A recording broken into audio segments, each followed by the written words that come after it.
Olá, olá a todos, sejam bem-vindos a mais um Matabicho, esse é o segundo episódio da segunda temporada do Matabicho. Eu chamo-me Leia Comba, estou aqui em nome do Bisso, em parceria com a Bantuman.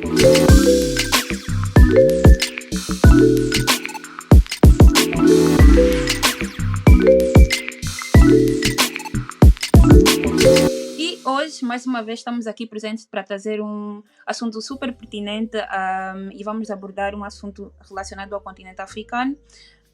Temos aqui convidados fantásticos. Hoje temos o Antônio Fazenda, que é angolano, é ativista, é empreendedor social e fundador da coligação JP, ou seja, da coligação da juventude PALOP. Temos aqui também Elton Vitalino, que é cabo-verdiano e está aqui como representante da JPD Portugal e é associativista também. E por fim temos Pedro Como, que é da Guiné Equatorial e é presidente da OJPLP, que é a Organização Juvenil de Países de Língua Portuguesa, e é licenciado em Relações Internacionais e atualmente é mestre finalista em Diplomacia, Relações Internacionais e Estudos Africanos. Então, nossos queridos convidados, muito obrigada mais uma vez por estarem aqui presentes. E como é que vocês estão, primeiramente? Com muito calor, para já. Com muito calor. Esse verão está quente, não está fácil. É verdade, é verdade. Pronto, espero que vocês todos estejam preparadíssimos para mais uma conversa extremamente interessante. Então, para começar esse nosso tema de hoje, que é democracia em África e democratização do continente africano, eu gostaria de começar por uma pergunta muito simples, que é: qual é a história da democracia em África realmente, e seria a democracia um sistema legítimo ou imposto sobre o continente africano? E eu gostaria de começar esta questão com o Pedro Como. Ok. Muito boa tarde, vou cumprimentar os colegas do painel e, se estiverem o público a acompanhar que estamos aqui a falar, portanto mando saudações para todos que estiverem aqui a acompanhar-nos no dia de hoje.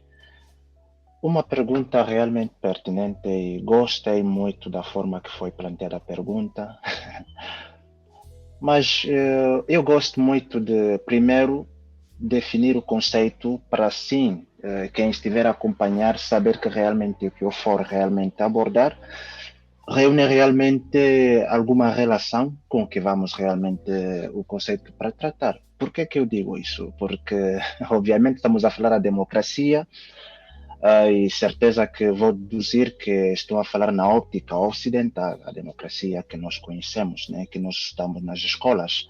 Mas, como politólogo, como já mencionaram aqui, como politólogo, vamos definir de uma forma abreviada a democracia e o sistema do povo pelo povo. Mas a questão é que o povo é totalmente heterogêneo.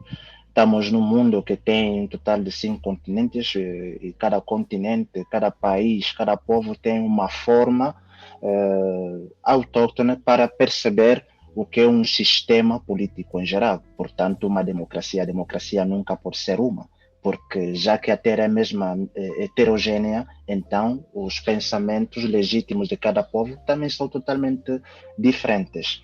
Portanto, se estamos a falar agora da democracia na perspectiva ocidental, que obviamente vão nos obrigar a ter de falar na perspectiva ocidental, porque é o que está imposto como uma lei universal, portanto, a democracia pode ser vista como um sistema imposto ou não imposto, porque antes da chegada dos colonos existiam sistemas democráticos. Quando digo democráticos, sistemas que eram legitimados pelo povo.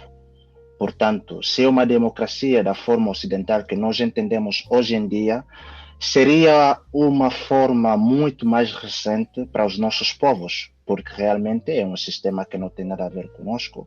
É um sistema realmente que é trazido à raiz dos pensadores europeus ocidentais para assim poder organizar os nossos próprios estados. Portanto, eu costumo dizer que o que pode funcionar para Portugal não pode funcionar para a Guiné Equatorial nem para São Tomé, porque a história é diferente, a população, a demografia é diferente, a mesma geografia é totalmente diferente.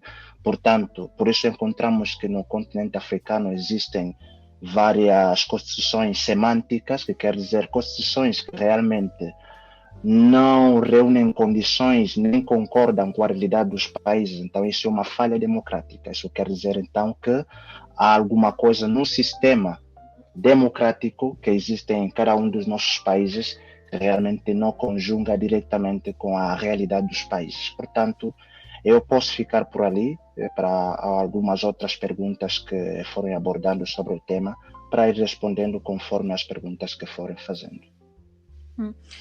E vamos passar aqui para o Elton Vitalino. Gostaria de saber qual é a sua perspectiva sobre essa questão, sobre se a democracia é realmente um sistema legítimo para o continente africano ou se foi mais uma imposição, né, que passou a ser adaptada pelo povo e pelos Estados africanos também. Boa tarde, boa noite ou bom dia a todos. Saudações para Cabo Verde, saudações para Angola, saudações aqui também para Guiné Equatorial e para toda a organização do podcast. Olha, muito sinceramente, eu acho que a democracia, e o meu colega já disse bem, é um sistema imposto, não foi pensado pelos africanos. É também de realçar aqui que a África, né, a divisão da África é uma coisa europeia. A África foi dividida, temos que ter essa noção. Quando os europeus chegaram em África não tinha tantos países, ou não tinha nem sequer os países que tem agora. A história da África é uma história com muita influência do Ocidente. É uma história onde nós fomos obrigados a beber de muito do conhecimento do Ocidente e o que eu posso dizer é que concordo com o meu colega, é imposto, é imperfeito, tem falhas, claramente que cada país tem a sua realidade, mas é isso que temos, é isso que até agora não há um sistema, podemos dizer, que é mais viável do que a democracia, mas o que os Estados têm feito até hoje é adaptarem-se e fazerem reformas para que ela funcione do melhor jeito possível. Ou seja, o mais atrativo na democracia é que diz que o povo tem o poder e o povo é representado. Eu acho que da minha parte é tudo e deixo a complementaridade ao meu colega Pedro. Perdão, é Pedro. Não, António, perdão. O António saiu. Acho que teve algum problema de comunicação. Mas já pegando nesses dois pontos que foram apresentados tanto pelo Elton como pelo Pedro, algo que o Pedro falou que eu achei super pertinente foi o facto dele dizer a questão da identidade e como é que os nossos valores culturais influenciam o nosso modo de governação. Já que ambos também afirmam que a democracia é um sistema que foi imposto sobre a África, né, que traz um monte de valores ocidentais que praticamente tiveram que ser adaptados à nossa realidade africana. Como é que vocês creem que os conflitos étnicos ou religiosos dentro do continente africano têm impactado a estabilidade desta democracia que já foi imposta?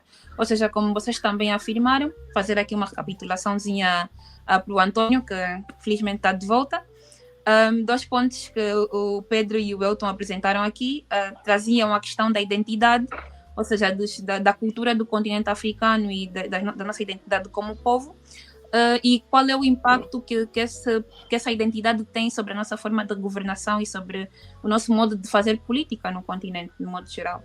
Então, gostaria de saber qual é a perspectiva do António, principalmente, sobre como os conflitos étnicos e religiosos no continente impactam essa estabilidade da democracia em África. Ou seja, de que modo é que os nossos valores culturais também criam esses conflitos e impossibilitam a estabilidade da democracia no nosso continente. Certo. Permita-me, só não sei se conseguem me ouvir perfeitamente.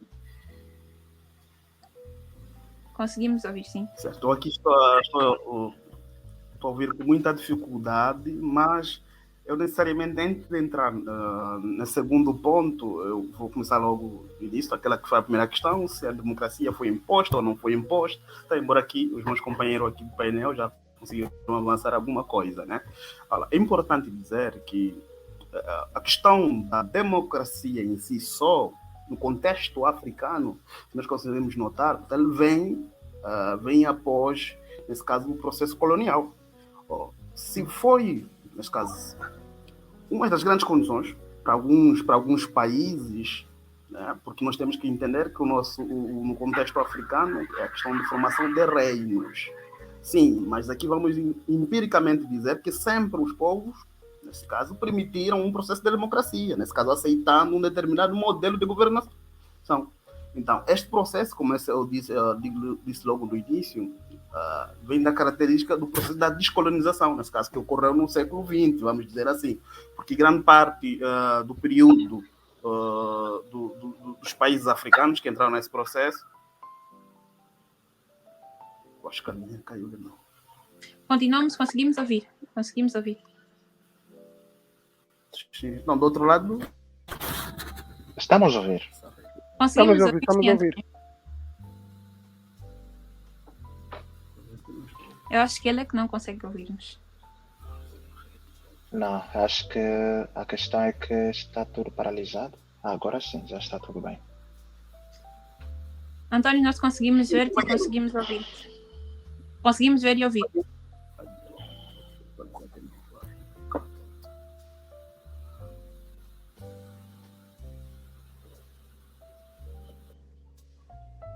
Opa.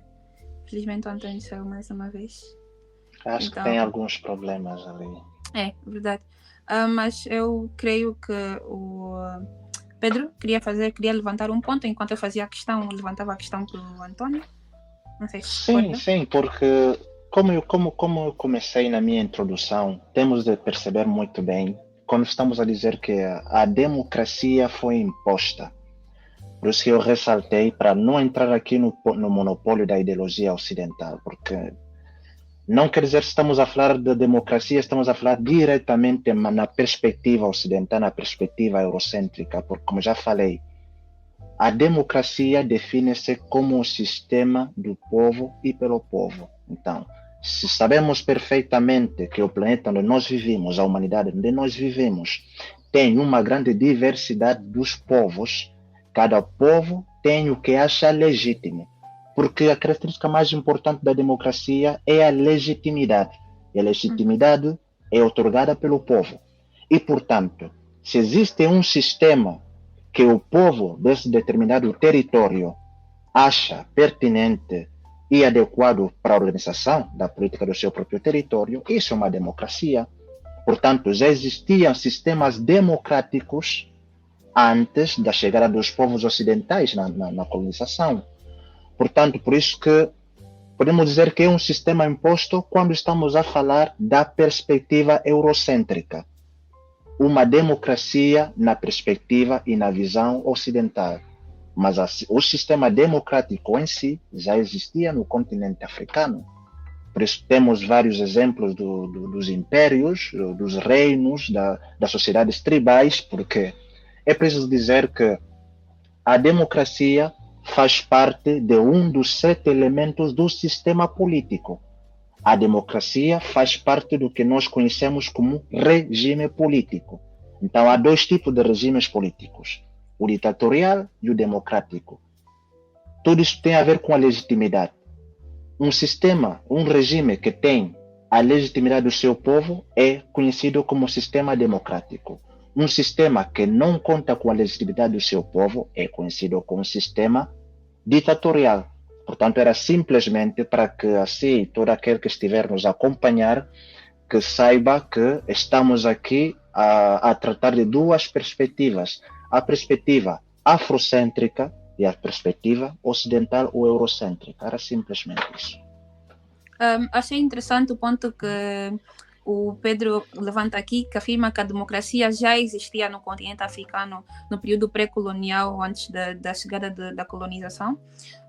Eu gostaria de saber qual é a perspectiva do Vitalino acerca deste ponto que o Pedro levanta e como é que, nesse sentido, explicaríamos o sistema imperial que a África possuía antes da chegada colonial. Vitalino, gostaria de saber qual é a sua perspectiva. É assim, eu gosto de apanhar a linha do Pedro, porque quando se fala de política, se fala-se de tomar decisões. Sabemos que antes da colonização tínhamos reinados, tínhamos impérios, claramente que tínhamos um sistema de governação. O sistema de governação era legítimo. Só que o que é que acontece? Com a escravatura veio como posso dizer, veio mudar tudo. A escravatura em África virou o continente de cabeça para baixo. Depois temos a perspectiva étnica também. Temos que saber que a África era constituída por etnias e não tinha esse conceito de território como tem hoje. O continente foi transformado, o continente foi um continente mexido pelo Ocidente, podemos dizer assim. Quando mexeram no continente, fizeram a divisão, até que foi uma das principais causas da Primeira Guerra Mundial. Dividiram o continente. Quando dividiram o continente, continuaram a brincar com a África como bem entenderam, tinham recursos, tinham armas, tinham tudo para entrar no continente e para fazer o que bem entenderem.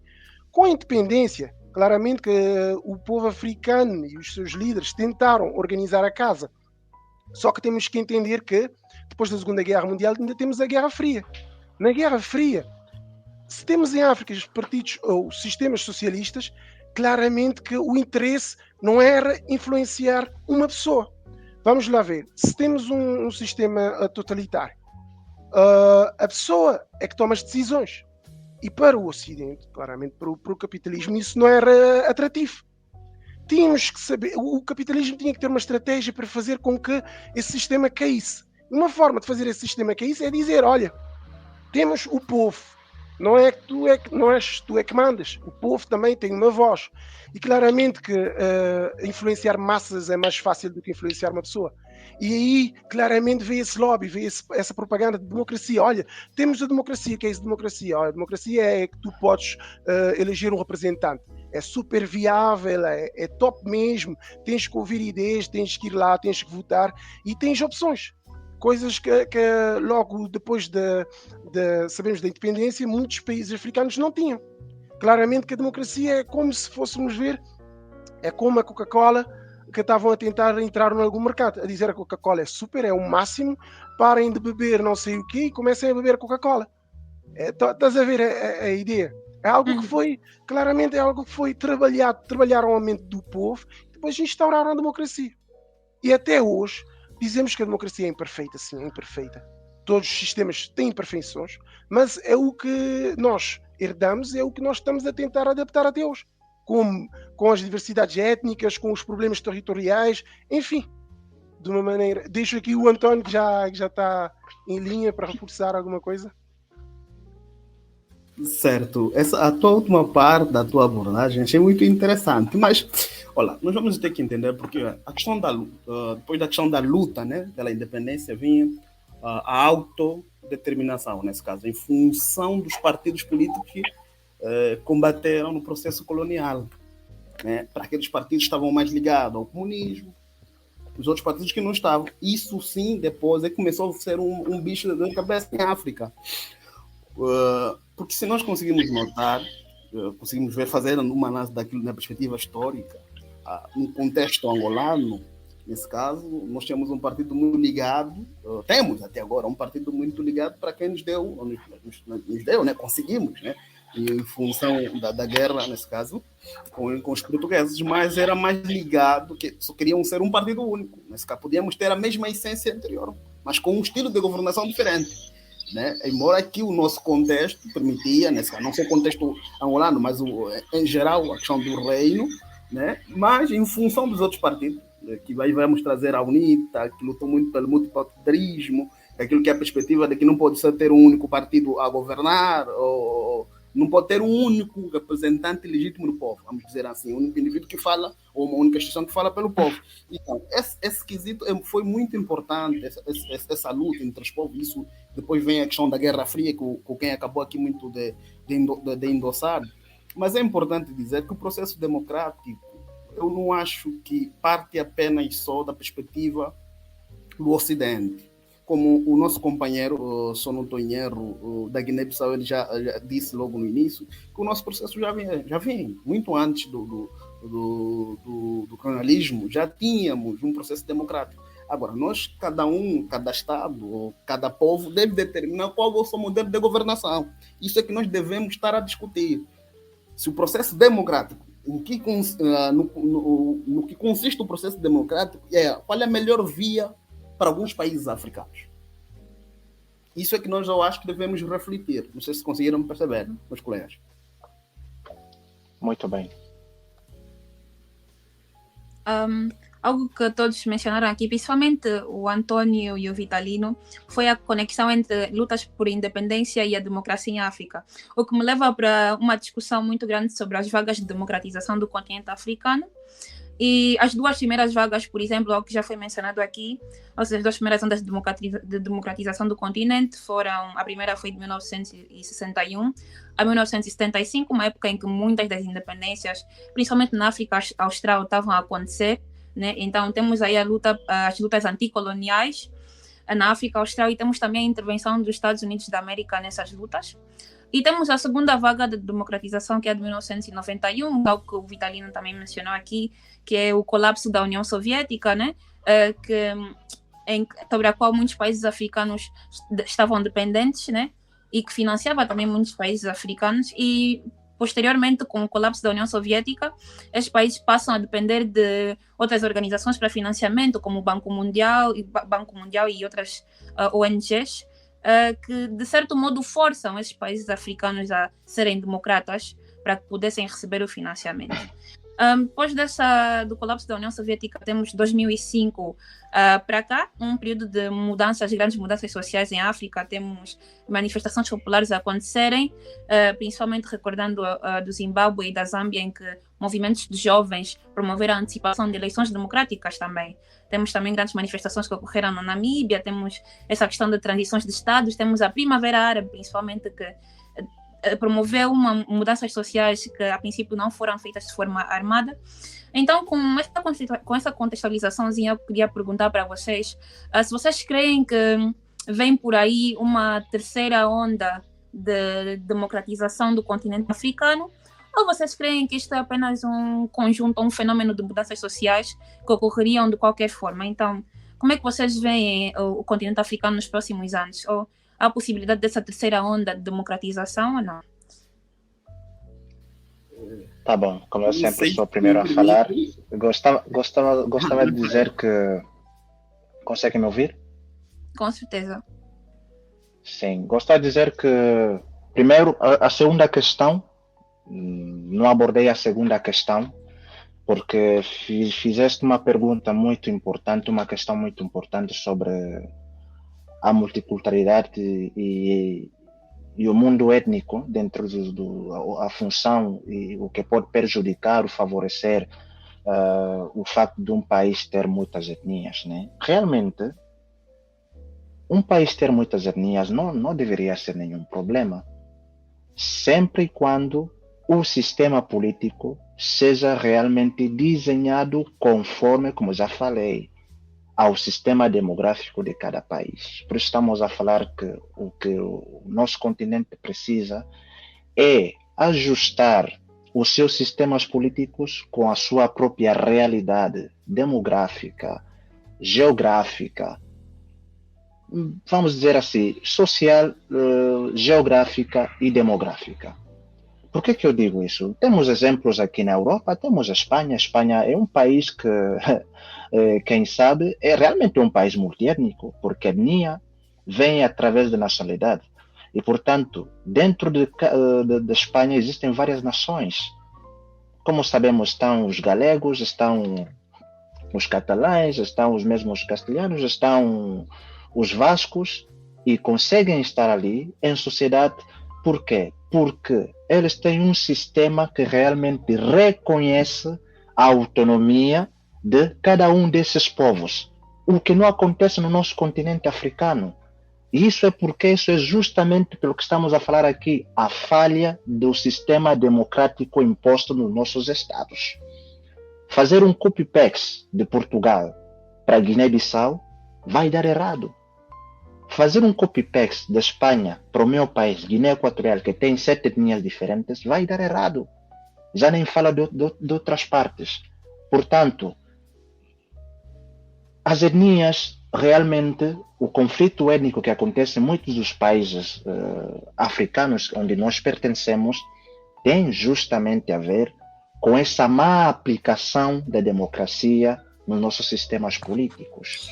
Vamos ter casos como, por exemplo, na Guiné-Bissau, vamos ter casos como, por exemplo, no meu país, que já falei que existem sete etnias diferentes. Vamos ter, por exemplo, o que aconteceu na Ruanda com Hutus e Tutsis, onde muitas vezes o que acontece é que o sistema político e a forma em que os nossos países estão desenhados, é o que falou Vitalino, tem a ver, é que não podemos nunca parar de falar dos brancos. Muitas vezes dizem que nós somos vitimistas, mas essa é a realidade.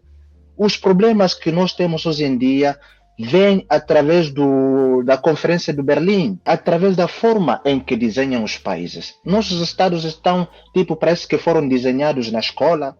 Alguns têm sistema quadricular, outros parecem triângulos, excessivamente. Mas se esquecem que essas linhas foram divididas através do povo, irmãos.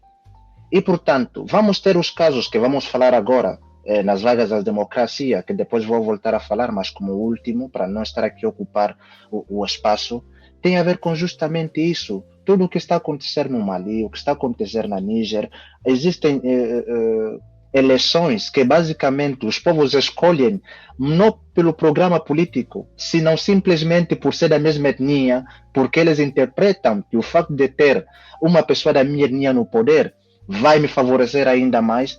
Isso é uma falha democrática. Enquanto não existir um sistema político que realmente possa organizar e dar, pelo menos esses povos terem a autonomia de poderem administrar os seus próprios territórios, que é a única coisa que eles querem, vamos continuar a ter esses conflitos. Temos na Etiópia o Oromo, o Tigre, temos nos Camarões a Amazônia, temos Boko Haram, temos tudo isso que também tem a ver com essa multietnicidade, que só precisa de ter um sistema legítimo que tenha em conta esses sistemas tradicionais e colocar nossas constituições para serem também legítimos. Esse é o único problema que nós temos com as etnias no nosso continente. Agora, voltando para a questão das vagas de democratização, né? O Antônio também já teve aí a lançar um sorrisinho quando eu mencionei as duas primeiras vagas e como é que elas impactam a democracia no nosso continente hoje em dia. Então, Antônio, como é que o Antônio vê a democratização em África agora? Temos a previsão de uma terceira vaga ou temos apenas fenômenos acontecerem porque têm de acontecer? Qual é a sua análise? Eu começo por dizer que se temos, já começamos. Por que eu digo que já começamos? Vejamos o seguinte. A primeira onda da democratização na África ocorre entre 1961 a 1975, que é mais ou menos que muitas nações, ou muitos países da África começam a conquistar as independências, nesse caso, da potência das colônias, né? Isso fez com que a primeira onda, muitas das vezes, marca como a instabilidade política, nesse caso, golpe de Estado, regimes autoritários. Então, eu penso que esse é o primeiro processo. Foi o primeiro processo, isso vindo da perspectiva do processo colonial. A segunda começa a existir entre 75 a 91, porque muitos regimes autoritários começam a ceder espaço naquilo que, vamos dizer assim, um novo formato de governação democrática, nesse caso, influenciando, eles foram influenciados pelas grandes potências globais ou regionais. Então, o esforço em função também das ajudas, porque é importante começarmos a entender que muitos dos nossos problemas em função das ajudas do Ocidente. É isso que o nosso companheiro começou a falar logo no início, que nós temos que começar a adequar as políticas em função da necessidade do povo, aquilo que o nosso povo quer. Mas isso também pode começar com uma escutação. É necessariamente que os nossos políticos começem a escutar a população. Porque quando um certo grupo fecha, e só esse grupo é que pode decidir, pensa apenas que é que tem o poder daquele determinado país, daquela determinada nação, aí vamos ter outros problemas. Mas eu também não começo a entender que não temos que começar sempre a culpar, nesse caso, para empurrar a culpa no colono. Por quê? Porque eu penso que chegou uma dada altura, que é essa nova fase, que é a fase dos jovens, vamos dizer assim, nós jovens, por isso que tem um velho ditado que diz que o nosso futuro começa agora, é mesmo agora. É cada um de nós poder fazer a diferença. É importante que nós começamos a analisar muito profundamente aquilo que nós queremos da África.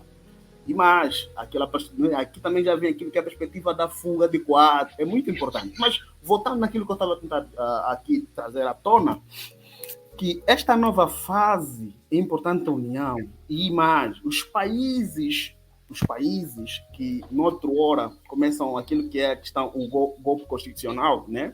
Que é a alteração das constituições para se permanecer no poder, isso é que está a começar a fazer com que haja essa nova onda. Esta nova onda, como eu disse logo no início, é necessário que nós começamos a analisar o que é importante realmente para nós, como é que nós vamos negociar, porque um dos principais problemas disso tudo, aí vamos a entrar mais na perspectiva do Ocidente e vamos mais nos países da CEDEAO, né? Que é a questão dos contratos, do contrato de concreto que fizeram com a França após a independência. E como é que se vigora o processo da democracia nesses países? Para não analisar o debate, vou deixar aqui essa fala, para podermos, nesse caso, continuar a ver que os outros também querem dizer alguma coisa. Mas é importante começarmos a entender esse sentido. Por exemplo, temos que ter em conta a questão da Angola. Eu trago muito a questão da Angola. Claro que o MPLA já está há muito tempo no poder, certo? Mas nós, nos nossos assuntos internos, muitas das vezes, não tem influência de Portugal. Somos mesmo nós angolanos. Somos nós angolanos que tomamos as decisões, nesse caso. Embora que um pequeno círculo é que acaba, nesse caso, estar à tona. Temos um velho ditado, o MPLA é o povo é o MPLA, que quer dizer que o MPLA é que está com o povo, e o povo, como o MPLA está com o povo, então o MPLA é que vai decidir sobre o povo. Então, mas, para os outros países, tem um contexto diferente. Por exemplo, falamos muito aqui a questão da influência do Ocidente. Nós temos, por exemplo, países como referência hoje em dia. Embora que também há influência, mas não é tamanha influência. O que nós não queremos em África é uma tamanha influência do Ocidente. Deve ser o povo africano decidir para o africano. Não é aquilo que é decidido na Europa para ser implementado em África. Primeiramente, são contextos diferentes. Vivemos de formas diferentes. Temos políticas diferentes. Então, não vou terminar aqui, nesse caso, a minha fala. Opa. Há dois pontos que tanto o Pedro quanto o Antônio apresentaram, que é a questão da presença de Estados totalitaristas ou autoritários em África. E nesse sentido de abordarmos sobre a terceira vaga de democratização, eu queria trazer aqui um dos assuntos que tem sido muito comentado atualmente no continente africano, que é a questão dos golpes de Estado. Então, o que tem acontecido hoje em dia no Burkina Faso, no Níger e no Mali representa, o que é que vocês acham? Vocês acham que essa onda de golpes de Estado representa o caminho para uma terceira vaga de democratização do continente? E, neste caso, se sim, qual seria o papel das Forças Armadas destes países, ou dos países africanos de modo geral, nesta terceira vaga de democratização? Vocês acham que as Forças Armadas terá uma posição pacífica ou conflituosa? Estou aqui a lançar duas perguntas ao mesmo tempo. E eu gostaria de começar dessa vez com o Vitalino. Olha, é assim. As questões do golpe de Estado, relativamente falo aqui de Cabo Verde, nós primeiramente, quero que aqui saibam que Cabo Verde, em termos de etnia, não temos etnias. Cabo Verde era deserto. Quando estamos a falar da África, conflitos africanos, é Cabo Verde um pouco à parte, porque Cabo Verde é assim, serviu de entreposto de escravo, fizeram a formação dos escravos para enviarem para a África, para o Brasil, etc. Cabo Verde, o que é que teve Cabo Verde? Cabo Verde tem uma população muito heterogénea, tem ilhas. Tivemos um problema, como posso dizer, um problema grave de colonização. O nosso maior problema é a fome, é a pobreza. O nosso maior recurso é o mar. E nós apostamos nas pessoas. Quando falam de golpe de Estado, estão a falar de um país que nunca pagou em armas para a libertação. E quando estão a falar da libertação, é um país que, em 1975, eu lembro perfeitamente que quando via os discursos das pessoas que viveram esse momento, disseram que fizeram um referendo a perguntar às pessoas de Cabo Verde se queriam ser ou não independentes. E hoje temos a abertura, a livre circulação entre os países da CPLP, estão a dizer, olha, estão-nos a fazer montes estamos a ter montes de problemas relativamente à livre circulação, porque é que não ficamos com os portugueses? Logo estão a falar de um país que, em termos de vários assuntos que afetam gravemente o continente, está muito a leste. Um exemplo disso é quando a Guiné-Bissau, tivemos o golpe de Estado na Guiné-Bissau. Guiné-Bissau é um país irmão. Se Cabo Verde hoje é independente, é graças a Guiné-Bissau. Foram os guineenses que pegaram em armas para que possamos ser hoje independentes. Mas mesmo assim, quando disseram, olha, independência, o que é isso? Queremos ficar com os portugueses. Não. Felizmente que tivemos uma juventude que disse, não, Cabo Verde vai ter que ser independente, Cabo Verde vai ter que ser governado pelos cabo-verdianos. Ok. Mas quando estamos a falar aqui de vagas, hoje temos um mundo globalizado, minha gente. Hoje o povo, qualquer pessoa tem telemóvel. O povo africano é o maior consumidor de telemóveis no mundo. Qualquer um tem telemóvel, qualquer um sabe o que é que está a passar nos Estados Unidos, sabe o que é que está a passar em Cabo Verde. Hoje os mídias têm muita importância. E se estamos a falar hoje, se podemos dizer, uma terceira vaga, temos que ver não o sistema militar, mas sim quais são as informações passadas, qual é a forma que estão a influenciar as pessoas, o que é que está a influenciar essa juventude a ter esses comportamentos. É basicamente o acesso à informação, o acesso ao que está a passar no mundo. Antigamente não estamos a comparar em 1975 a 91, onde não tínhamos tanto desenvolvimento como hoje. Hoje estamos a ter um processo, mas um processo, sim, deu início, posso concordar com o meu colega, deu início desde 1991, 2000, etc. Mas é um processo que está indo lentamente. Mas não podemos esquecer, sim, os africanos podem decidir por eles, mas, minha gente, em África não temos armas. Em África não temos a capacidade de defender os nossos. Em África, Cabo Verde não tem o poder de dizer, olha, vamos ter que suportar o país Y e o país Z, não sei o quê. Em África, mesmo o plano de Gaddafi, fazer a União Africana, etc., criar um exército, aquilo foi por água abaixo. Foi por água abaixo pelos próprios africanos. Nós não somos amigos do nosso povo. Nós não somos amigos da África. Para que possamos dizer que a África sim vai ter uma terceira vaga, precisamos dizer também quem é que está a governar, qual é a situação, quem são os nossos amigos, qual é a capacidade dos países africanos em ajudar um país africano. Não temos. Deixo aqui aos meus colegas para avançarem mais alguma coisa. Pedro, algum comentário? Sim, muitos comentários, porque esse é um tema que eu acompanho mesmo há muitos anos. Eu sou muito mais especialista na política francófona, e especialmente no caso da França-Afrique.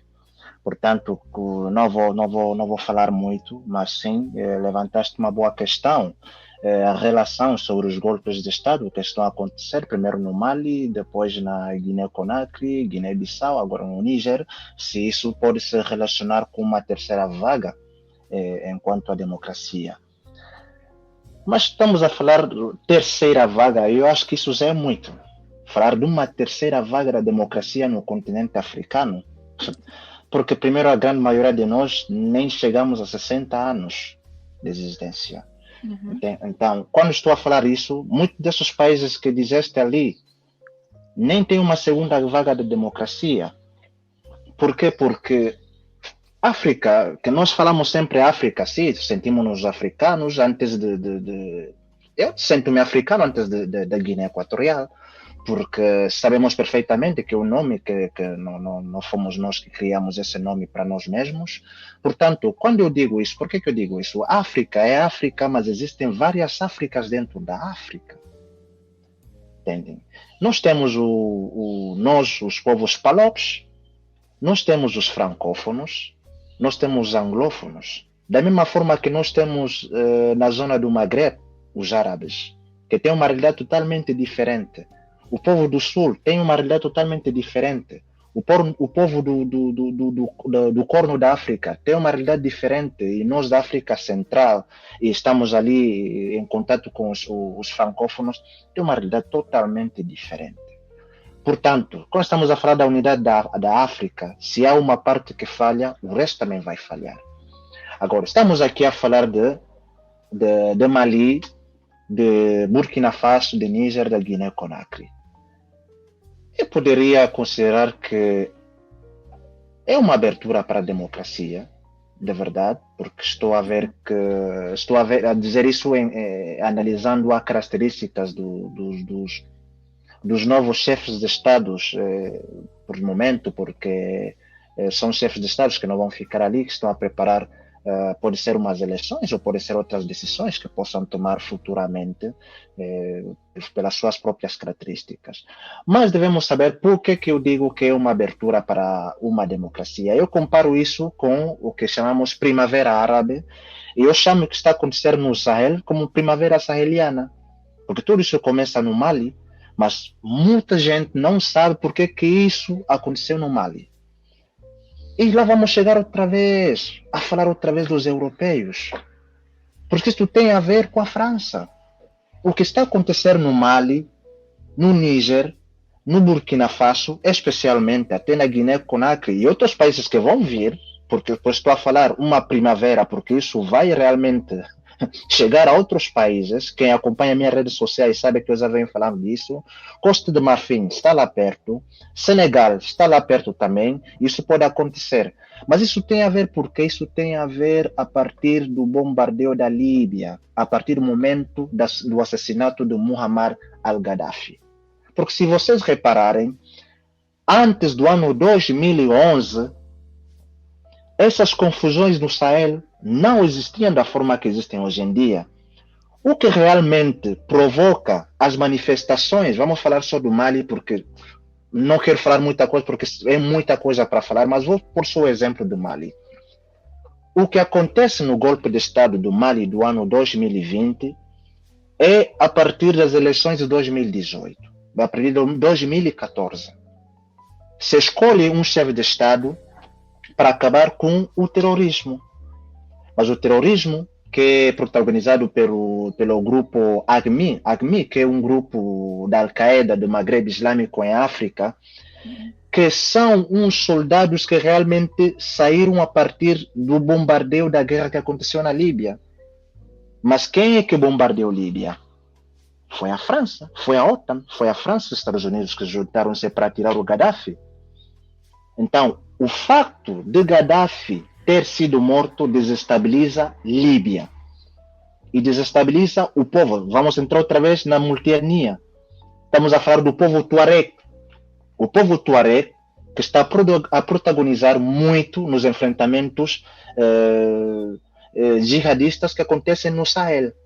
O povo Tuareg era um povo que era totalmente protegido pelo Muammar Gaddafi. Era um povo que já tinha problemas internos, porque é um povo que, por causa da divisão da Europa, na Conferência do Berlim, é um povo que ficou espalhado em 5 países diferentes. 5 países diferentes, o mesmo povo. Então, esses povos não respeitavam as fronteiras que foram trazadas pelos colonos, porque são o mesmo povo, é a terra deles. Ali começaram os problemas. Eles começaram a exigir a autonomia nos seus territórios. E no Mali ficou dividido em 2 partes, porque temos a parte do norte do Mali, que é a parte muito rica, que contém ouro e urânio. O seu povo, que são os nativos Tuareg, que se encontram ali no Kidal, começaram a dizer que querem a independência do seu próprio território, como já tinham pedido antes da descolonização. Portanto, eles chamaram essa zona Azawad. E, portanto, como Mali teve o poder através da transferência dos seus colonos, os Tuareg disseram que nós queremos a independência, por isso que eles criaram o MNLA, que é o Movimento da Liberação de Azawad, para se poderem lutar. E, portanto, após a morte do Gaddafi, muitos desses povos ficaram totalmente sem respaldo. E, portanto, os povos que se encontravam no norte do continente africano, no Maghreb, começaram a furar através da invasão da Líbia, começaram a chegar no Níger e chegaram no Mali e estão a espalhar agora até Burkina Faso. Até vocês podem encontrar também o caso do Boko Haram no Nigéria, que é o país vizinho de Níger, que também provém através da invasão da Líbia. O que aconteceu no Moçambique também tem a ver com isso. E, portanto, tudo isso cria uma desestabilidade, mas uma desestabilidade criada por quem? Criado pela França. E, portanto, o chefe de Estado do Mali, IBK, o que ele faz? Ele, para conter os jihadistas, ele convida soldados franceses para virem operar no Mali. Então, o presidente francês mandou um total de 4 mil soldados no Mali. E o povo de Mali se sentiu totalmente, estamos no nosso país, mas estamos a ver aqui muitos brancos de capacete. Como é que é possível que esse país seja nosso? E quem está aqui a lutar contra os jihadistas são os brancos. Mas mesmo assim, é uma operação que começou em 2014 e até 2020 não tinha resultados. Por quê? Porque os próprios franceses começaram a suministrar armas aos jihadistas e ao MNLA. Por isso que justamente surge o golpe de Estado. E um golpe de Estado totalmente diferente aos golpes de Estado que nós conhecemos. Até para mim isso não é um golpe de Estado. Porque, uma vez mais, vamos entrar aqui na perspectiva ocidental. Isso não é um golpe de Estado. Portanto, o povo apoia os militares para realmente pegar o poder. A mesma coisa que acontece no Burkina Faso e a mesma coisa que acontece no Níger. Só que no contexto do Níger, para não estar aqui a falar muito, tem a ver muito mais com os recursos naturais do Níger, que é o urânio. Portanto, se surgir alguma questão, alguma pergunta, alguma dúvida sobre esses casos, estou aqui para responder, porque isso não é um monólogo, não estou aqui a falar sozinho. Muito obrigada ao Pedro por ter trazido essa diferenciação sobre o impacto dos conceitos ocidentais no modo como a gente vê política em África. E eu vou unir essa contextualização que o Pedro faz com um argumento que o Vitalino já apresentou mais cedo, que ele falava sobre a aliança e a união entre Estados africanos e falava sobre que países realmente são nossos amigos e que países ajudam outros Estados africanos a terem uma melhor democratização, um sistema de Estado mais livre. E eu quero que vocês comentem aqui sobre a cimeira da CEDEAO, que decorreu a semana passada e na qual alguns países decidiram não apoiar ou invadir o Níger nessa situação do golpe de Estado, né? Vamos aqui ainda ter a definição do sistema ocidental, como o Pedro mencionou. Então, eu gostaria que vocês comentassem sobre de que modo vocês veem essa cimeira e que consequências podem surgir posterior a esta decisão. Temos que começar aqui com a Antônia.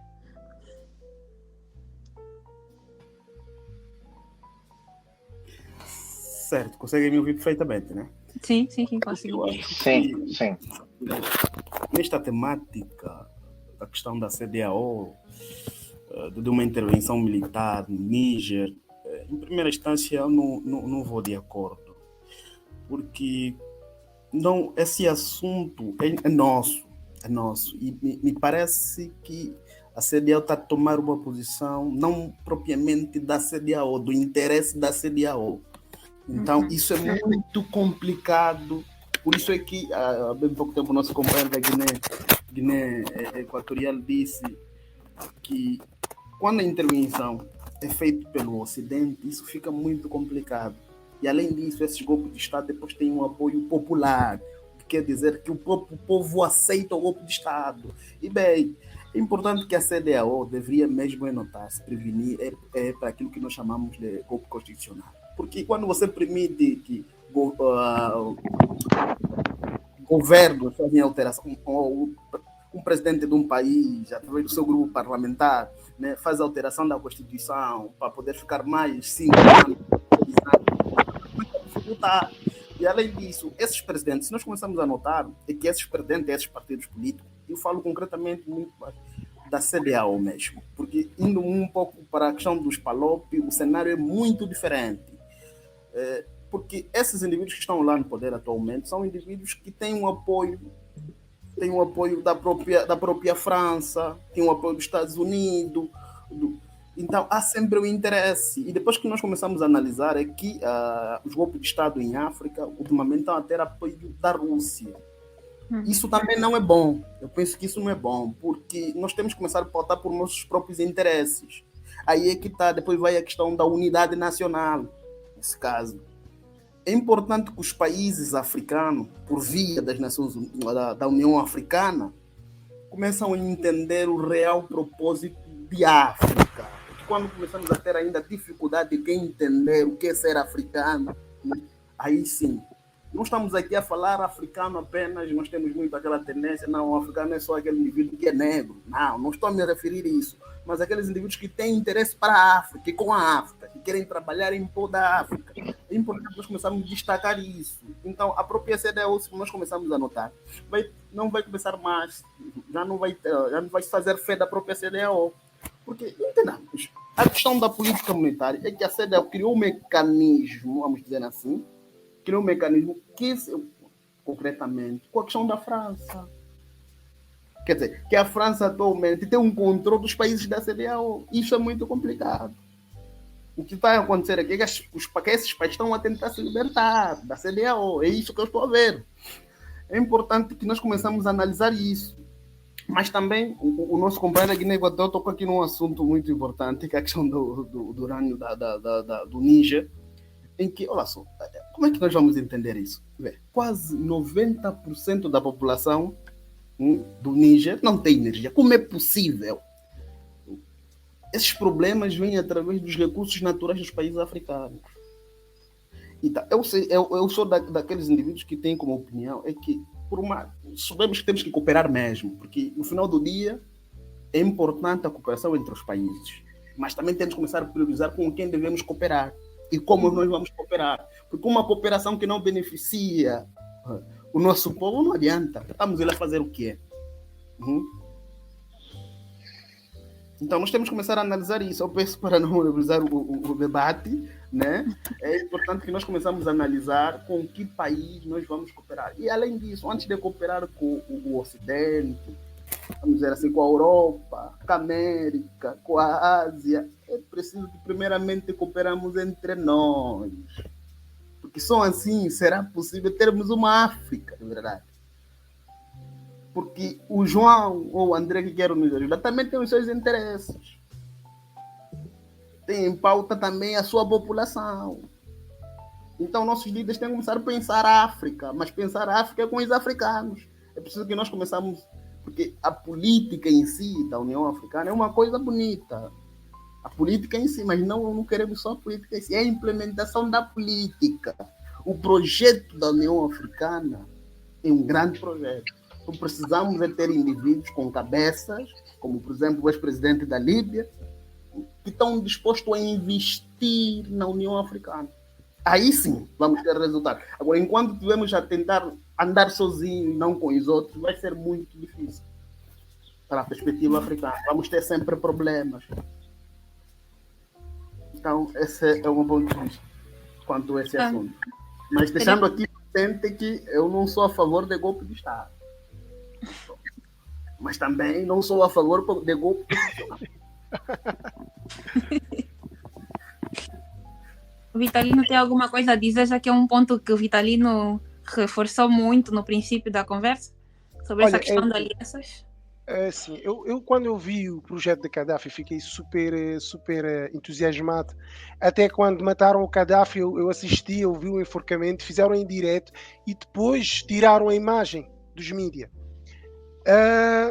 A forma que, quando eu vi a Líbia ser desmoronada, eu lembrei no Irão, quando estava a estudar geopolítica, quando disseram que o Irão foi o primeiro país do Médio Oriente a ser democrático, onde o seu presidente apanhou todas as empresas do exterior, nacionalizou as empresas, criou estabilidade. O que é que os Estados Unidos fizeram? Criaram a CIA armaram grupos rebeldes que tinham interesse em destabilizar o presidente, tiraram o presidente daí. E hoje estamos o que estamos. Temos países africanos ricos, minha gente. Temos países verdadeiramente ricos. Não estou a falar de Cabo Verde porque a nossa riqueza é o mar, atenção. Mas temos países ricos. Quando formos ver, porquê é que tivemos a independência em África? Porque problemas entre o Ocidente, Estados Unidos, Rússia, capitalismo, socialismo. Nações Unidas, um país, um voto. Olha, um país, um voto, Estados Unidos é um voto. Cabo Verde é um voto. Guiné, Angola, um voto. Claramente temos que ter países. Temos que começar a fazer a independência, ok. Depois da independência, lá o Pedro não está a colaborar. O Pedro não está a colaborar. O Pedro é o quê? Ele é um totalitário. Okay. Quanto dinheiro é que enviamos ao Pedro? Enviamos ao Pedro uns milhões. O que é que o Pedro fez com os milhões? Olha, eles viu os milhões. Bom, até lá está bom. Mas o Pedro, se ele começar a fazer o que nós não estamos a querer, vamos ter que começar a deitar o Pedro abaixo. Ok, vamos deitar o Pedro abaixo. O António, o que é que o António está a fazer? O António, vamos deitar o António abaixo. Porquê? Porque tem armas. O golpe de Estado vende armas. terrorista é subjetivo, minha gente. O PIGC foi considerado terrorista pelo colono quando estava a tentar lutar pela liberdade de Cabo Verde. Tínhamos terroristas. Bin Laden foi considerado terrorista por estar a dizer, olha, vocês destruíram o meu país, mas agora o que é que... Eu estou a precisar de 3 milhões. Não, 3 milhões não temos, desculpa. Como é que eu vou fazer escolas? Como é que eu vou fazer hospitais? Como é que eu vou fazer isso e aquilo outro? Não sei. Podem fazer escolas com armas? Não podemos ajudar. O que é que fizeram? Precisamos ser ouvidos, precisamos ser independentes.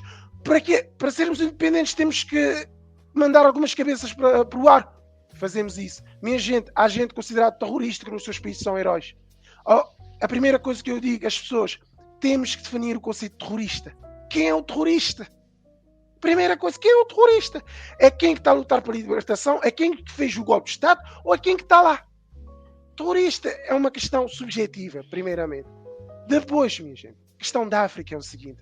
A União Africana tem que ter força. A União Africana tem que ter pulso. Os africanos têm que ter pulso. Os africanos têm que saber em que lado estão. Os africanos têm que saber o que é que querem para a África. Não, a juventude é o futuro. A juventude não é o futuro. Parem de dizer que a juventude é o futuro. A juventude é a mudança. O futuro são as crianças. É a criança que é o futuro. Juventude é a mudança. Para fazermos mudança temos que ter vontade. Para termos vontade temos que saber que hoje temos uma arma que é importante. As redes sociais, a comunicação. Parem de dizer que há terroristas. Terroristas é aquele que dizem que é terroristas. Está com um problema em África. Não veem isso nas comunicações sociais. Fizeram um ataque em França. Olha, foi o Pedro que morreu. O Pedro tem família. Olha, o António que morreu. O António tem família. Então em África não temos família. Em África não temos o quê? Não temos o quê? Temos gente. Temos gente, tem família, tem trabalho, tem escola, tem dinheiro, tem as suas vidas estabilizadas. Parem de passar essa imagem negativa da África. Os africanos são os primeiros a mostrar uma imagem negativa da África. Como é possível o primeiro destino de férias é um destino europeu? Não vou parar porque a África tem muita instabilidade. Eu vou parar a África porque a África tem isso, aquele outro. Não, a África tem muita coisa boa, minha gente. A África tem muita coisa boa. Temos que parar de dar importância lá em cima e começar a dizer a importância está aqui. Nós é que temos tudo o que vocês precisam, não é vocês que têm. Nós precisamos o que é? iPhone. Vocês têm um iPhone, é o iPhone que estão a nos a comprar. É o quê? É a marca. Não. Se formos ver, entraremos num debate enorme só para dizer que os africanos têm que começar a entender a importância do nosso país. Se a juventude não é capaz de fazer o lobby positivo por África, como é que estamos a falar de democratização? Como é que começamos a falar de terroristas? Como é que começamos a falar de golpe de Estado? Temos que começar a ver esses conceitos. Muito obrigado. Nessa questão... Pode prosseguir. Não, porque como ainda não toquei o assunto da CDAO, né? Estamos a tratar então da CDAO, e o que está a dizer Vitalino define-se basicamente como uma visão afrocêntrica. O africano tem que ter uma visão afrocêntrica. Portanto, estamos a falar da cimeira da CDAO, e a pergunta retórica que vou fazer aqui é: quantas vezes nesses 2 últimos anos, ou 3 últimos anos, a CDAO já teve uma cimeira para ir, digamos, formar uma comissão militar para ir atacar outro país membro? Essa é a última vez. Mas, apesar disso, já aconteceram outros golpes de Estado no Sahel em todo esse tempo. Por que agora sim? Eu falei isso há umas semanas, que eu sabia que isso ia acontecer. Mas por que agora sim? Houve o golpe de Estado do Mali, em 2020. CDAO não condenou, como sempre, né, uma organização regional, onde Mali é membro, Cabo Verde também é um Estado membro, condenou e tudo o resto, mas não houve essa preocupação de levar ali militares ali e pôr outra vez o IBK no poder. Aconteceu no Burkina Faso, quase o CDAO nem falou nada, mas estava a condenar. Aconteceu na Guiné-Conakry, estava a condenar. Aconteceu no Chad, onde morreu o presidente Idriss Déby. E outra coisa muito importante que devemos falar aqui é que agora estamos a ver a comunidade internacional a condenar a CDAO, ou a condenar Níger, Mali e Burkina Faso. Mas por que não condenaram o Chad? Chad que também é um país do Sahel, que vem do Sahel até o centro do continente africano, mas não faz parte da CEDEAO, faz parte da CEMAC, que é a organização onde nós fazemos parte da Guiné Equatorial. No golpe de Estado do Chad, morreu o chefe de Estado, Idriss Déby, e ficou no poder o seu filho. Mas a França está a apoiar, diz que é legítimo esse golpe de Estado. Mas quem anda a acompanhar simplesmente a política africana, eu sou muito mais de acompanhar a política africana que a política ocidental, porque isso a mim não me faz nenhum sentido saber coisas que acontecem na Ucrânia, enquanto os ucranianos não sabem o que está acontecendo no Mali e no Níger. Nós devemos dar-nos primeiro valor, para que os outros também nos valorizem. Portanto, no Chad, aconteceu o golpe de Estado, morreu Idriss Déby, mas quem anda a acompanhar a realidade do Chad sabe perfeitamente que antes da morte de Idriss Déby concedeu uma entrevista a jornalistas franceses, onde ele confessou que a França tentou lhe obrigar a mudar a Constituição. A França obrigou Idriss Déby a mudar a Constituição. E Idriss Déby não aceitou. Meses depois, apareceu morto. E a CEMAC, nem a ONU, nem a França condena esse golpe de Estado. Por quê? Quando na Guiné-Conakry o Alpha Condé entra como chefe de Estado, renova de forma ilegal o seu mandato e muda a Constituição, a CEDEAO não fez nada. Não formou nenhuma comissão para ir atacar Guiné-Conakry. França não condenou aquilo. Por isso que acontece o golpe de Estado da Guiné-Conakry. Agora, por que tudo isso acontece e nunca vimos assim uma implicação internacional, como está a acontecer agora mesmo no caso do Níger? Isso é porque, como já falei aqui, por causa do urânio. E nós estamos a falar à toa, estamos a falar por causa do urânio, porque Níger é o terceiro ou quarto país, sempre está ali a mudar, produtor de urânio mundial. E ele é que basicamente fornece urânio a países quase aqui do sul da Europa, porque vocês sabem que aqui no sul da Europa temos a França, que tem uma empresa chamada Areva, que tem um monopólio mundial de poder explorar as minas no Níger, onde extrai lá 1000 barris de urânio e o país só fica com 3.000. O país fica só com 3.000, como alguém já falou aqui. O povo do Níger, o urânio, que a eletricidade que temos aqui, grande maior parte daqui da Europa, vem do Níger. Estamos aqui a ver metros, até muitas coisas que nós vemos aqui, elétricos e tudo isso, uma boa eletricidade. Temos internet, temos luz todos os dias aqui, mas ninguém se pergunta de onde é que vem isso. Mas como é possível que o país que fornece toda essa energia na Europa, a sua população vive na escuridão? E ainda por cima, o povo nativo, vamos entrar outra vez nas etnias. Estamos a falar dos Tuareg, o que chama-se Tukulor, Tuareg, quer como quiserem chamar eles. Eles são os povos nativos dessas terras. E esse povo nativo não vê nada em positivo quando a França está a explorar. França, através dessas minas de urânio, fornece Canadá, fornece a China, fornece a central de Fukushima no Japão, e assim em adiante vai fornecendo um recurso natural que pertence a Níger e não lhes pertence. Portanto, a França só está a ganhar. É o país onde a França mais ganha no continente africano. E é justamente por causa desses interesses das empresas francesas. Vamos ter um exemplo. Costa de Marfim tem um total de 600 empresas francesas. 600 empresas francesas num país, que equivale a 40% do PIB do país. Portanto, esses são os interesses. Portanto, CEDEAO CDAO vem entrar aqui porque justamente, como já falaram aqui, tem muita influência francófona, do France-Afrique. A grande maioria dos países que fazem parte da CDAO fazem parte do movimento France-Afrique. Por isso que uma vez que a CDAO tentou criar uma moeda, que é a ECO, acabaram por não criar. Por quê? Porque França, basicamente, também é membro da CDAO. Mas como é que um país europeu vai ser membro de uma organização internacional regional africana? Por quê? Porque estão ali países como Costa de Marfim, está Senegal, está Burkina Faso, está o Níger, que estamos a falar aqui agora mesmo.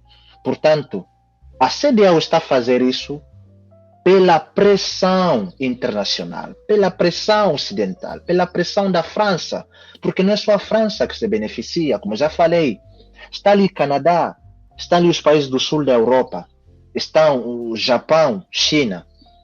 Portanto, é muito importante que esses estados, esses golpes de estados que acontecem principalmente no Níger, voltem a pôr em prática o presidente Bazoum para continuar a facilitar os interesses externos e não interesses internos. É justamente por isso que a CDAO está a sentir essa pressão. Mas ainda bem que existem outros países na CDAO, como Ghana, Nigéria, Libéria, Sierra Leone, que não estão a apoiar isso. Por quê? Porque não são países francófonos. Mas vais ver que todos os países francófonos da CDAO vão apoiar o facto de invadir no Níger. Por quê? Porque o urânio de Níger está sendo explorado de forma de monopólio pela empresa Areva francesa, que é aquela empresa que expande o urânio pelo mundo todo, que fornece basicamente todos os países do sul da Europa e parte da Ásia. E é justamente por isso que a CDAO formou essa comissão para ir atacar. Portanto, em resposta, Burkina Faso, Mali, Guiné-Conakry e Argélia falou: se tocaram aqui o nosso irmão, nós também estamos aqui, porque nós não queremos uma segunda Líbia no nosso continente. O que aconteceu, como já falei, o que aconteceu na Líbia deu como resultado tudo isso que está acontecendo hoje em dia. Os jihadistas que não havia no continente africano. Isso era simplesmente coisas dos árabes do Oriente Médio, Al-Qaeda, não sei o quê. Mas após a morte de Gaddafi, vocês podem confirmar, todos os movimentos islamistas, extremistas que se encontram hoje em dia, nenhum deles é antes do ano 2011. Por quê? Porque justamente tem a ver com a morte de Gaddafi.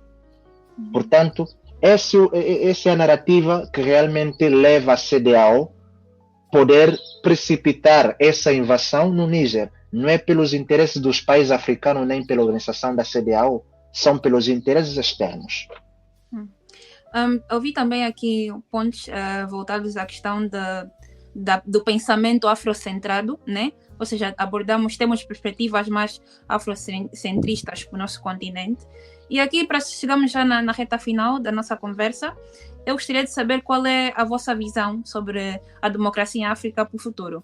Ou seja, vocês creem que há necessidade de uma africanização da democracia para o nosso continente, já que esse sistema não tem se demonstrado funcional e eficiente o suficiente para o nosso continente nas últimas décadas. Então, gostaria de saber a vossa perspectiva, só para terminar aqui, sobre a necessidade de uma africanização da democracia ou de se implementar uma perspectiva mais africana, ou seja, as nossas culturas, no nosso modo de fazer política como continente. Gostaria de começar aqui com o Antônio Fazenda.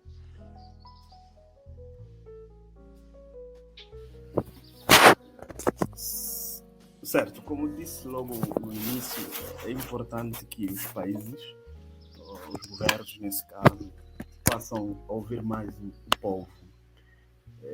Cada país, ou cada região, vamos dizer assim, deve ser livre de escolher qual o seu modelo de governação, desde que o seu povo aceite esse modelo.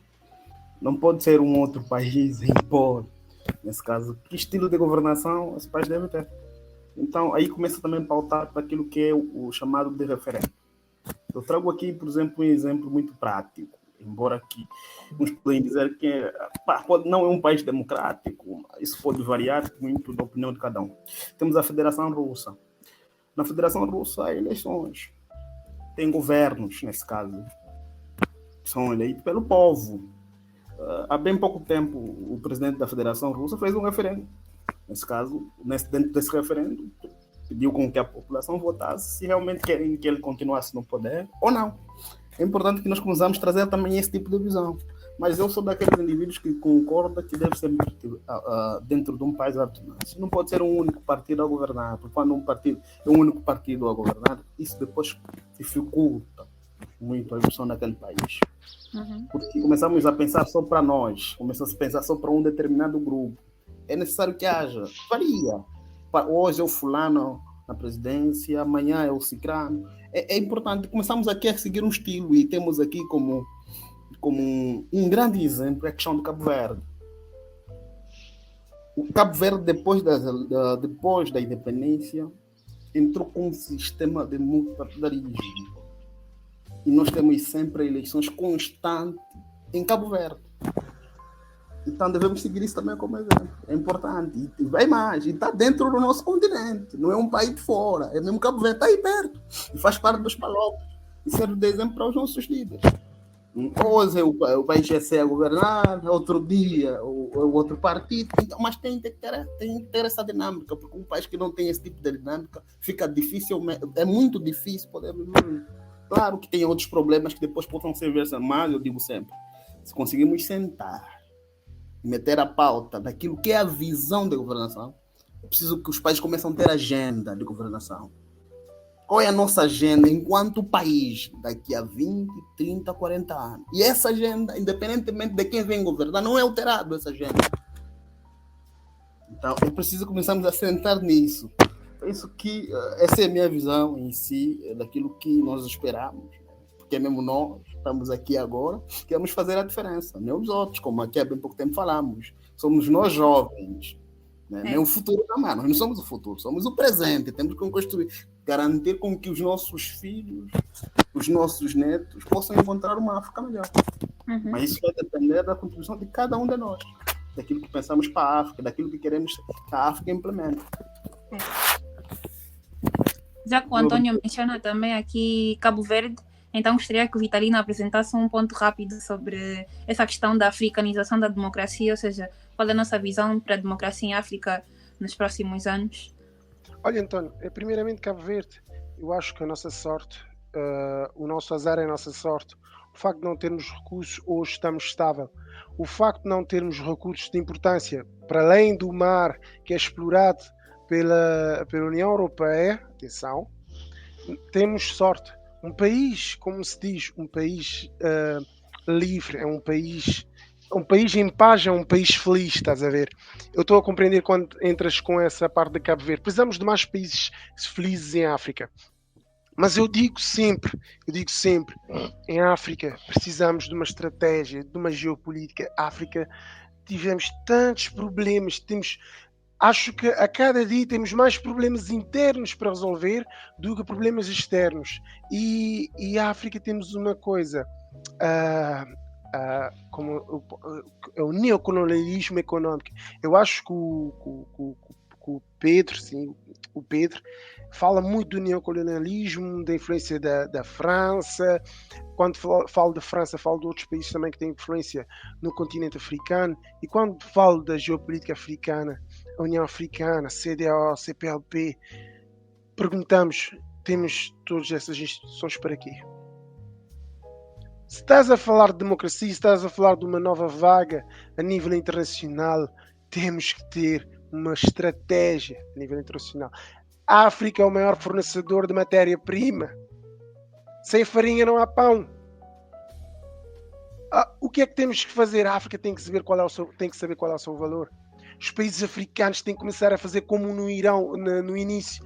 É apanhar todas as empresas, nacionalizar as empresas. Vão queixar-se no Tribunal Internacional, que vão queixar. Mas as empresas têm que servir o povo do país antes de servir o Ocidente, antes de exportar ou não sei o quê. Como é possível comermos chocolate em África mais caro do que na Europa? Como é possível ainda termos coisas mais caras em África do que na Europa? Quando digo Europa, digo o resto do mundo, atenção, para não termos aqui um continente, para não termos aqui alvos. Mas isso é impensável. E termino dizendo: todos os líderes que pensaram a África, todos os líderes amigos da África estão mortos. Gente, estão mortos. Aquele que diz que é amigo da África até hoje está vivo, não é amigo da África. Aquele que diz que até hoje a África precisa de mudança e está vivo, não é amigo da África. Quando começarmos nessa coisa, a bomba nuclear, o urânio. A França está a precisar de energia nuclear.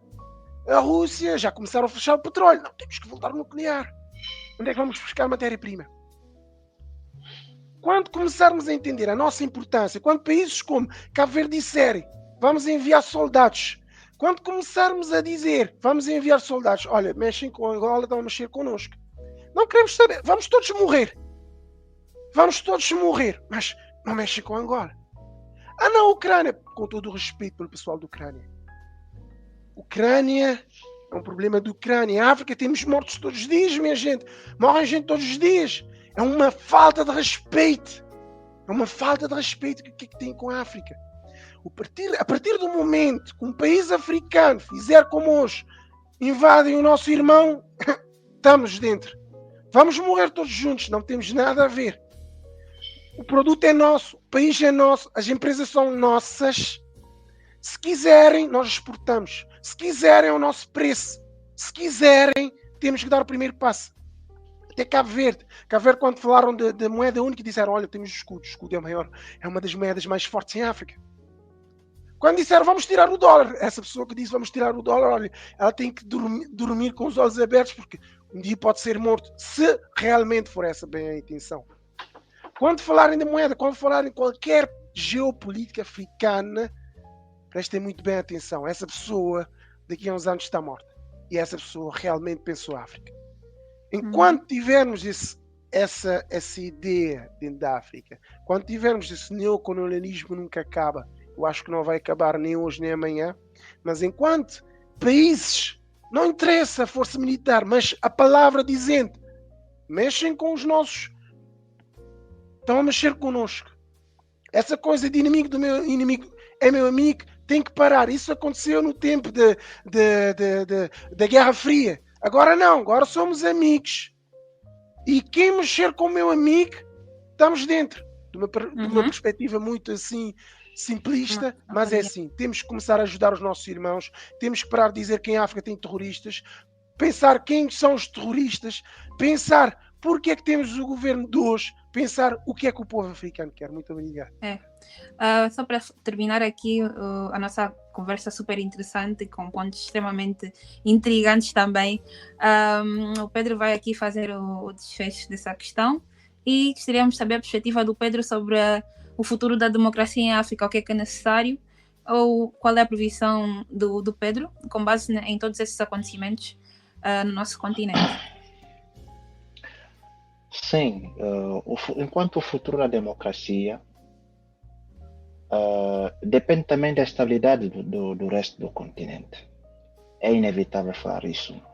Nós vivemos um mundo de comunidades. Digo comunidades porque nós temos aqui blocos. Temos o bloco ocidental, que é a União Europeia. Se vocês repararem, temos o bloco da União Europeia. Temos a China, que é já quase um bloco. Temos a Rússia, que continua a ser basicamente a União Soviética. Temos o Mercosul. Mas no continente africano nós temos a União Africana, mas que na realidade não é um bloco econômico nem político, porque não tem um poder supranacional e o que está a acontecer hoje em dia é prova disso. Vou vos dizer uma coisa. Eu tive um curso onde eu aprendi que 90% dos recursos naturais que se usa na economia mundial provém da África. Mas sabem quanto representa a economia africana no mundo? Ou seja, o 90% das matérias-primas encontra-se na economia mundial.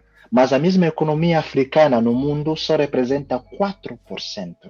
Eu quase fiquei a chorar. Como é que um continente que tem tudo isso continua a ser discriminado assim nas relações internacionais? Tudo isso que está a acontecer hoje em dia o grande defunto Kwame Nkrumah falou isso em 1956, no dia da independência da Gana. Ele falou: hoje é dia da independência da Gana, mas amanhã é a independência dos Estados Unidos da África. Mas nunca escutaram o que Kwame Nkrumah falou. O facto do nosso continente estar dividido, como está a falar o Vitalino, tem a ver com a falta da unidade política do nosso continente, que se deveria ter criado nos anos 1960, quando os povos começaram a independizar-se. E, portanto, enquanto não exista essa unidade, não podemos falar de estabilidade política, estamos a falar de democracia, em cada um desses 55 países que compõem esse continente.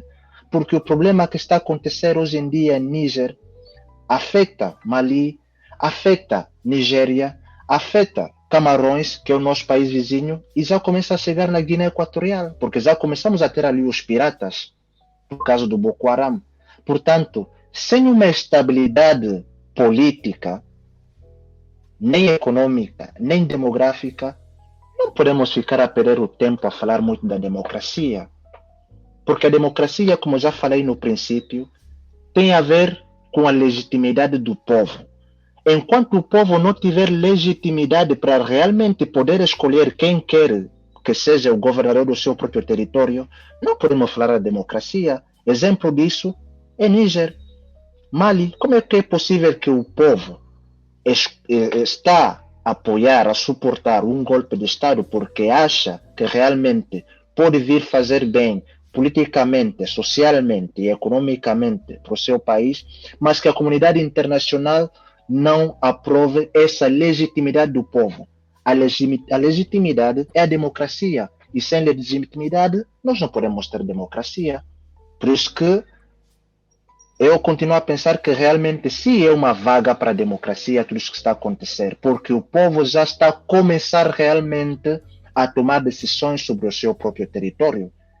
E sim, esperamos que realmente, com tudo isso que está a acontecer, os povos cheguem a tomar consciência. E uma mensagem para o colega Antônio: a alternância do poder nem necessariamente quer dizer que um país seja democrático.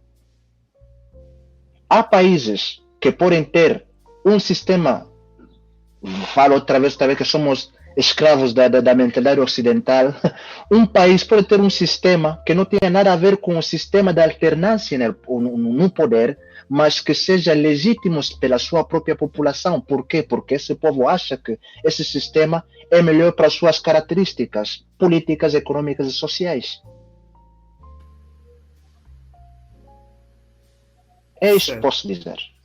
Sim, mas também não devemos esquecer que é mesmo esse povo que depois vai, noutra hora, ver que este governo já não está a fazer nada. Que vai exatamente isso que é a legitimidade. Claro. A legitimidade do povo.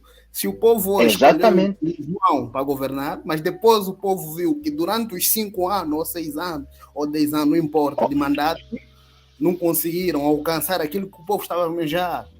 O mesmo povo que vai ter que falar: não, já não vamos mais votar em ti, vamos votar no Cicrano, vamos também ver dele se é competente, consegue formar um governo e consegue trazer melhorias. Eu trago nessa perspectiva. Exatamente, mas pode não acontecer, mas até não acontecer não há alternância no poder. Mas até que o governo comece a fazer as coisas que realmente não vão em concordância com os objetivos do povo, o povo continua a ter essa aprovação. Mas quando realmente não tiver essa consonância com o povo, pelo seu poder que outorga a democracia, pode dizer que já estiveste 30 anos no poder, mas já não estás a reunir as condições que nós estávamos à espera, e tira. Ali é que é alternância, mas nem necessariamente tem que ser sempre alternância. No caso de Cabo Verde, nós não perdoamos a democracia, do voto direito do povo. Nós temos que entender isso. Não é uma questão de um processo concebido pelo Ocidente. Mas se nós queremos uma maior participação, isso é a minha visão, é o meu entender. Né? Quando queremos uma questão da perspectiva de participação da população, porque imaginemos só, que vamos ter o povo hoje, vamos trazer o caso do Níger, por exemplo, está a apoiar o golpe militar. o golpe militar, depois nós temos que entender que quando há um golpe militar, todo o processo naquele país fica estagnado. Os militares é que comandam em tudo. Até passar dos militares, nesse caso, a entregar ao povo o poder, que é a questão para os civis, isso pode levar muito tempo. Por exemplo, se Burkina Faso, eu acho que se eu não estou em erro, o golpe de Estado aconteceu em 2021 ou 2022? Eu acho que é 2021. Depois desse processo, vamos supor, 2 anos, 3 anos, os militares têm que entregar o poder à sociedade civil, ao povo, vamos dizer assim. E discutir qual é o procedimento que vem em diante. E logo depois desse procedimento, temos que entender que tem que haver eleições. Aquilo que o povo quer. E se o povo escolher um militar para governar, nesse caso o militar tem que parar, já não pode ser militar, porque depois vai ter que concorrer. Depois de 5 anos ou 10 anos, isso vai depender muito do estilo do processo democrático desse mesmo país, né? Vai ganhar as eleições, o povo vai confiar novamente, não, eles merecem mais um mandato. E eles vão continuar a governar durante esse momento. Mas depois que eles verem que não, o partido X não está a fazer efeito mais, já não está a conseguir trazer aquilo que nós pretendemos. Tem que ver, eles têm que ter também a capacidade de escolher outros indivíduos, não que venha mais acontecer um outro golpe de Estado. Entende? Isso é que temos que entender. Por isso é que eu digo logo no início que eu não sou de opinião da perspectiva, nesse caso, do golpe de Estado, não sou de opinião também do golpe constitucional. Porque essas questões do golpe de Estado vêm muito também porque a maior parte desses presidentes fazem a alteração da Constituição para ficar mais tempo no poder.